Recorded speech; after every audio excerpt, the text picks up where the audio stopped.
কি ভাবছেন, ভাপা পিঠা কি সত্যি এত সুন্দরভাবে সিদ্ধ হয়েছে? সত্যি বলতে শুরুতে আমি একটু কনফিউজ ছিলাম, বাট বানানোর পর যখন কেটে দেখলাম ভেতর থেকে পিঠাটা পুরোটাই পারফেক্টলি কুকড। আর একটা মজার বিষয় হচ্ছে কি, এই একটা পিঠা দিয়ে আমরা পুরো পরিবার একসাথে গরম গরম খেয়েছি, আর একসাথে গরম গরম খাওয়ার মজাই আলাদা। তাই আপনি চাইলে ওইভাবে বড় করে বানাতে পারেন, যাতে পরিবার সবাই একসাথে এনজয় করতে পারেন। যদি ভিডিওটি ভালো লাগে তবে চ্যানেলটি অবশ্যই সাবস্ক্রাইব করে দিবেন। আর পিঠাটা আপনাদের কাছে কেমন লাগছে সেটা কমেন্টে জানালে খুব ভালো লাগবে। চলুন তাহলে রেসিপিটি দেখে নেওয়া যাক। বিসমিল্লাহির রহমানির রহিম। আসসালামু আলাইকুম, welcome back to SN kitchen. পিঠা বানানোর জন্য প্রথমে আমি নিয়ে নিচ্ছি 3 কাপ ভেজা চালের গুঁড়ি।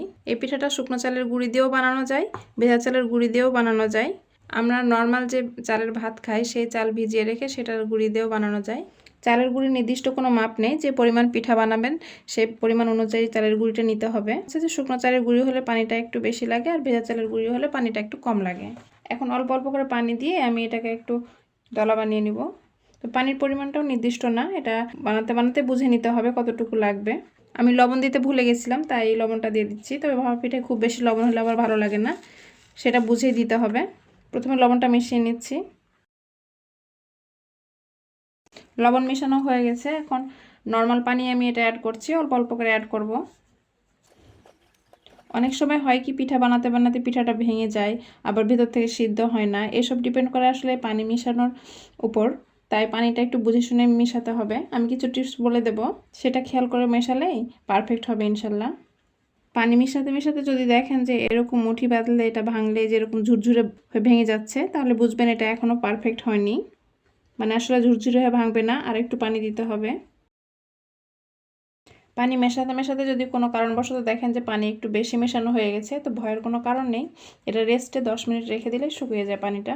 আবার এটাও করতে পারেন যে শুকনো চালের গুঁড়ি আরেকটু মিক্সড করে সেটা পারফেক্ট করে নিতে পারেন। তবে যখন দেখবেন যে মেশাতে মেশাতে এরকম মুঠি বাঁধলে এরকম মুঠি বেঁধে যায়, এবং ভাঙলে যে এরকম মানে ঝুরঝুরে হয়ে পড়ে না, এরকম দলা দলা হয়ে পড়ে, বা এরকম চাপ দিলে একটু এই যে দলার মতো হয়ে যায়, তখন বুঝবেন যে এটা পারফেক্ট হয়ে গেছে। এখানে আমি একটা বোল নিয়েছি আর একটা স্ট্যান্ড নিয়েছি। আমার স্ট্যান্ডারটা হচ্ছে একটু বড় ছিদ্র বিশিষ্ট। আপনারা বড় বা চিকন যেরকম ছিদ্র ইচ্ছে নিতে পারেন, সেটা কোনো ম্যাটার না। তো আমি এখানে একটু চেলে নেব এটা। আপনারা না চেলে এভাবে হাত দিয়েও ঝরিয়ে নিতে পারেন, তবে চেলে নিলেই আমার কাছে পারফেক্ট মনে হয়, তাই আমি চেলে নিচ্ছি। এরকম দলা হয়ে গেলে ভয়ের কিছু নেই, এটা এরকমই হবে। আর এটা চেলে নিলেই সঠিক হয়ে যাবে। এখানে সবগুলো আমি চেলে নিয়েছি, এখন এটা বানাতে চলে যাব। এখানে কিছু খেজুরের গুড় নিয়েছি, আর এখানে নারকেল কুড়ানো। এই পিঠা খেজুরের গুড় ছাড়া একদমই ভালো লাগে না, সো খেজুরের গুড় দিয়ে বানাতে হবে।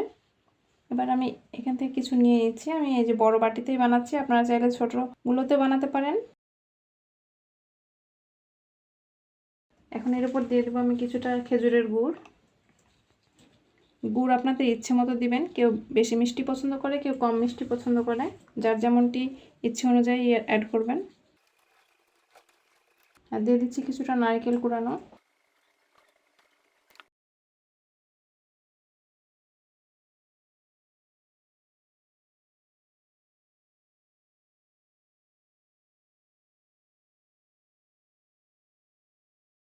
আমি গুড় নারকেল দেওয়ার পরে আরও একটা আটার লেয়ার দিয়ে দিলাম, তারপরে আবার কিছুটা সামান্য গুড় দিয়ে দেবো। যেহেতু আমি বড় সাইজের বানাচ্ছি, তাই আমি 2 লেয়ারে বানাচ্ছি। এই এক পিঠাতেই আমার পুরো পরিবারের খাওয়া হয়ে যাবে। আবারও দিয়ে দিচ্ছি কিছুটা নারকেল কুড়ানো। সাথে আবারও আমি এর লেয়ার দিয়ে এটাকে এবার ঢেকে দিব। আলতোভাবে আমি চারপাশে এভাবে সমান করে দিচ্ছি। আপনারা যারা এক্সপার্ট আছেন তারা তো খুবই ভালো জানেন, তবে নতুনদের খুব ভালো উপকারে আসবে। এখানে আমার সেট করা হয়ে গেছে। এখানে পাতলা সুতি কাপড় নিয়েছি, যে কাপড়ের রং উঠবে না এরকম পাতলা যে কোনো সুতি কাপড় নিতে পারেন। সেটা এভাবে পানিতে চুবাই আমি একটু ভিজিয়ে নিব। অনেকে আছে পিঠা বানানোর সময়, যারা ছোট ছোট পিঠা বানায়, তারা কাপড়টা একবার ভেজায় আর তারপরে আবার ভেজায় না, 2টা 3টা পিঠা ভেজানো তুলে দেওয়ার পরে আবার ভেজায়। এতে করে পিঠা ভেঙে যেতে পারে বা কাপড়ের গায়েও লেগে যেতে পারে। সো ছোট পিঠা বানালে অবশ্যই প্রত্যেকবার ভিজিয়ে নেবেন। হালকাভাবে মুষ্টি করে এটাকে চিপে নিচ্ছি, খুব বেশি চিপে একদম শুকনো করানো যাবে না। এখন আমি যে পাতলা সুতি কাপড়টা ভিজিয়ে রেখেছিলাম সেটা এর উপর দিয়ে এটাকে আমি স্টিম করে নেব। চলুন তাহলে চুলায় স্টিম করে নেই। এখানে একটা পাতিলে পর্যাপ্ত পরিমাণ পানি নিয়ে সেটা স্টিম করে নিয়েছি, এবং স্টিমারে আমি এখন পিঠাটা স্টিম করে নেব।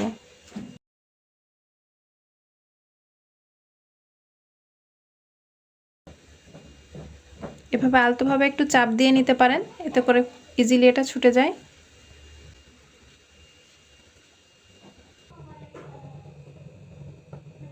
এটা এখন স্টিম হতে দেব ঘড়ি ধরে 20 মিনিট। যেহেতু পিঠাটা সাইজে অনেক বড়, তাই এটা আমি 20 মিনিট স্টিম করে নেব। আর যদি আপনারা ছোট পিঠা বানান তো সেক্ষেত্রে 5 মিনিট স্টিম করে নিলেই হবে।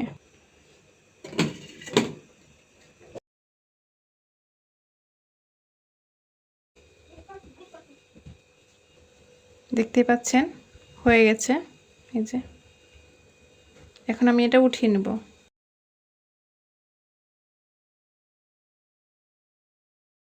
এখানে আমি পিঠার উপরে কিছু গুড় ছিটিয়ে নিয়েছি, এটা সম্পূর্ণ অপশনাল। উপরে আমি চ্যানেলের নামটা লিখেছিলাম। যারা এখনও সাবস্ক্রাইব করেননি চ্যানেলটি, তারা সাবস্ক্রাইব করে দিন।